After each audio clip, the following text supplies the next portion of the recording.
কেন্দ্রশাসিত অঞ্চল লাক্ষাদ্বীপে পৌঁছে যে কথাটা প্রথমে মনে হয়েছিল, এতদিন কেন যাইনি।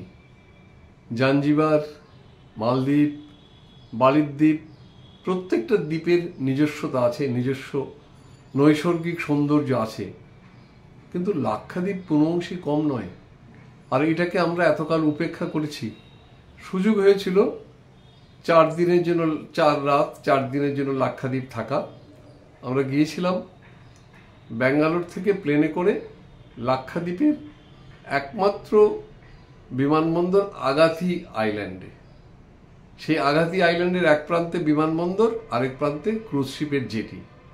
সেখানে আমরা ছিলাম, একটা অসম্ভব রকমের আনন্দময় দিন কাটিয়েছিলাম। 4 দিন ভালো লেগেছিল। আশা করি আপনাদের সামনে তুলে ধরবো কয়েকটা এপিসোডে, আপনাদেরও ভাল লাগবে।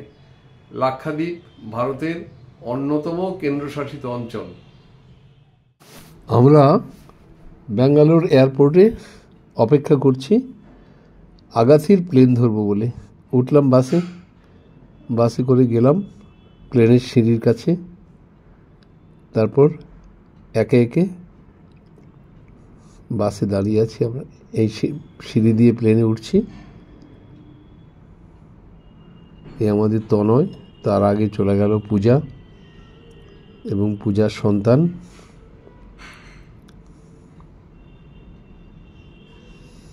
প্লেন স্টার্ট নিচ্ছে, বসে আছে জোরান এবং আমাদের ভাগ্নে অভিষেক, সামনে রিনি।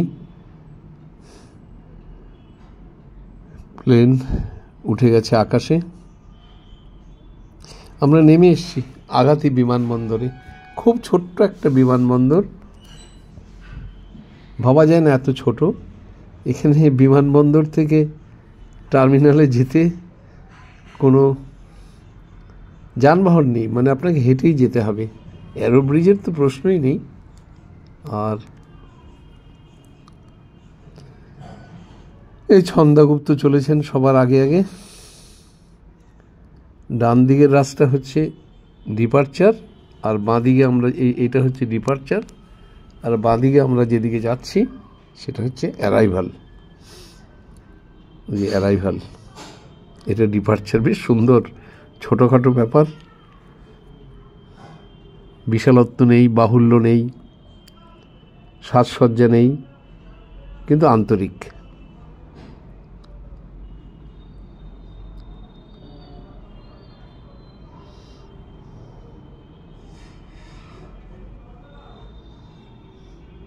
খুবই ছোট বিমানবন্দর, মানে ভাবা যায় না। সারাদিনে 4টে বিমান আসে, 2টো কোচি থেকে, একটা গোয়া থেকে, একটা ব্যাঙ্গালোর থেকে। আমরা আমাদের সুবিধা মতো গোয়া থেকে উঠেছি। এবার আবার দেখে নিচ্ছি আমাদের যে প্লেনে এলাম সেটা আবার ফিরে যাবে তো, পরিষ্কার হচ্ছে। আমরা আবার দেখে নিচ্ছি একবার পেছনে তাকিয়ে। তারপর হাঁটছি টার্মিনাল ভবনের দিকে।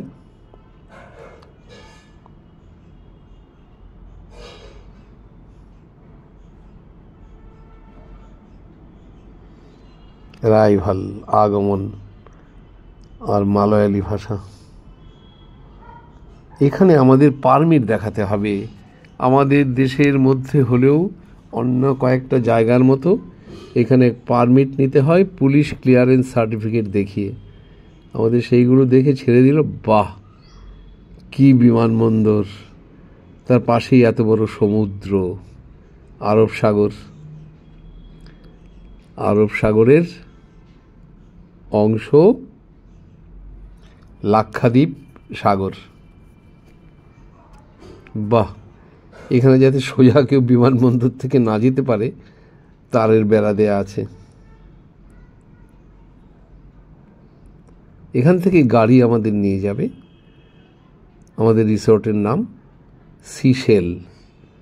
এই যে আমরা অপেক্ষা করছি, সবাই ছবি তোলার চেষ্টা করছে।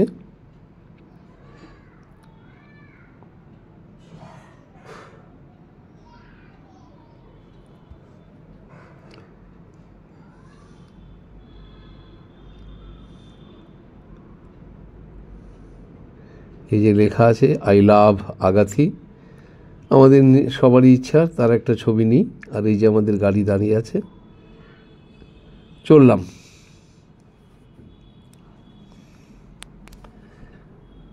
আগাথি দ্বীপটা খুবই ছোট, মানে লম্বায় খুব বেশি হলে 2 কিলোমিটার, আর দুপাশেই আরব সাগর।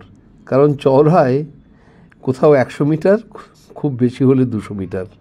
তার এক প্রান্তে বিমানবন্দর, আর এক প্রান্তে ফেরিঘাট, মানে ক্রুজ শিপ যেগুলো আসে সেগুলো সেখানে দাঁড়ায়।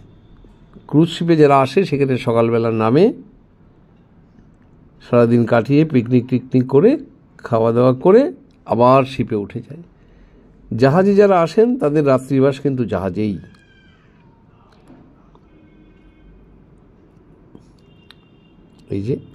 এই হচ্ছে আমাদের আগাথি সিশেল রিসোর্ট। দেখুন কি সুন্দর কটেজ। আমরাই তো 5টা কটেজ নিয়েছি 10 জনের জন্য। যারা একটু আগে এসেছে তারা দোলনায় শুয়ে শুয়ে বিশ্রাম করছে।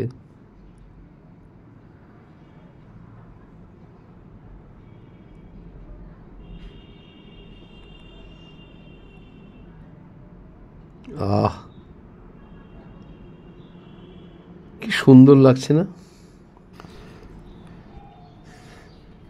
এ পাশেও সমুদ্র, ও পাশেও সমুদ্র, মাঝখানে এক ফালি জমি, লম্বায় নাকি 2 কিলোমিটার। আর এটাই হচ্ছে বিখ্যাত আগাথি দ্বীপ।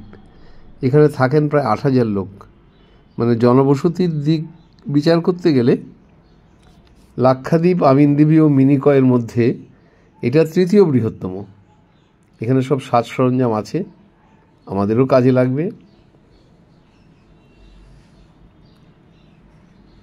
ওই যে ঘরটা দেখছেন সামনে, ওটা আমার এবং অভিষেক, আমাদের ভাগ্নে। এদিকে সমুদ্র, ওদিকেও সমুদ্র। আমরা যখন এসেছি না, তখন একটু বেশ ভালো বাংলায় বললে বলা যায় অপরাহ্ন বা বিকেল, সন্ধে হতে এখনো দেরি আছে।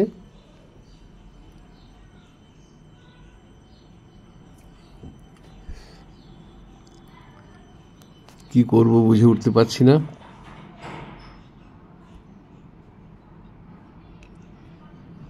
বিশ্রাম করব না বেরিয়ে পড়ব? না, মন থেকে বিশ্রামকে দূর করলাম।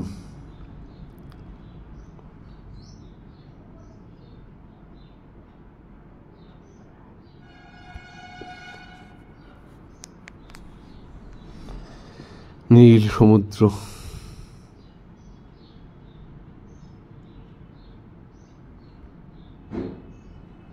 জানি না যারা এখানে থাকেন তাদের একঘেয়ে লাগে কিনা। আমাদের তো সাংঘাতিক ভালো লাগছে। এবং ভাবছি যে মালদ্বীপ তো আমার 2বার গিয়েছি আমি, জানি তার চেয়ে খারাপ কি। মালদ্বীপে তো আমাদের ফান আইল্যান্ডে নামিয়ে দেয়, সেটা বোধ হয় মোট আয়তন এটার চেয়েও ছোট হবে। হ্যাঁ, ইনফ্রাস্ট্রাকচার এর চেয়ে বেশি, খাওয়া দাওয়ার ব্যবস্থা অনেক বেশি, খরচাও বেশি। এখানে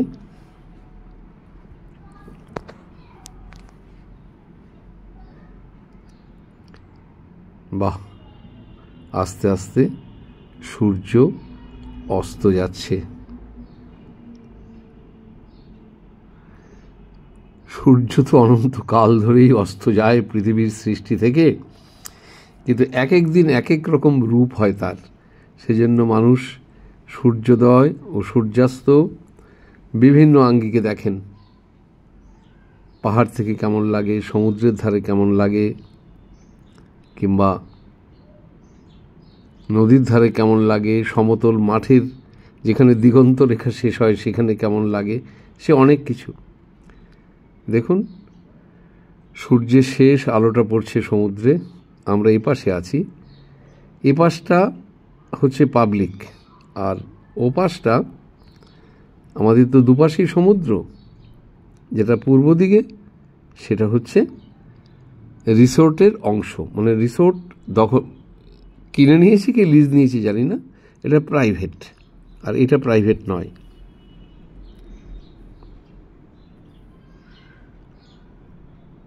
দেখি, পূজা মহাজন তো বলেছে অনেক কিছু দেখাবে।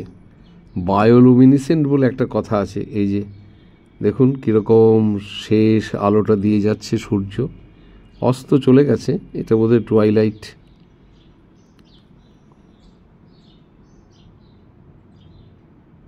মেঘগুলোকে মনে হচ্ছে গাছ।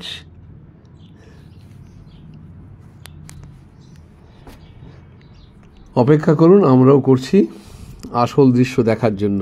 আমি অনেক জায়গায় সমুদ্রে, এই যে এইটাই হচ্ছে বায়োলুমিনিসেন্ট, অর্থাৎ বেশ কিছু ক্ষুদ্র ক্ষুদ্র প্রাণী আছে যাদের গা থেকে আলো বেরোয়। এটা দেখতে গেলে অপেক্ষা করতে হয়, চোখ ঠিক রাখতে হয়, ক্যামেরা ঠিক রাখতে হয়। এইটা দেখেই আমার আজকের এপিসোড শেষ হবে। আপনাদের অনুরোধ করছি আমার চ্যানেলটা সাবস্ক্রাইব করুন, লাইক করুন, কমেন্ট করুন।